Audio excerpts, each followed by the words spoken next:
பேரு Akash. Akash. Hi bro. பேசி போட்டுக்கலாமா? தாராளமா. இன்டோர் எங்க பாஸ் வந்து அங்க இருக்காரு. ஸோ கேமரால இருந்து பார்த்துட்டு இருக்காரு. அவரும் one of the audience.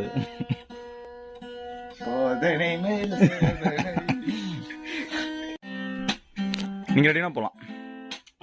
Ready. நேற்று என்ன நேரம், நிலவுக்கு என்ன கூபம், காரணங்கள் எல்லாம் புதைந்த வைராரம், கண்கள் சிந்தும் மோகம் சிறை பிடித்த போதும், ஆயுள் காலம் நீல கேட்டேனே நினைப்பதை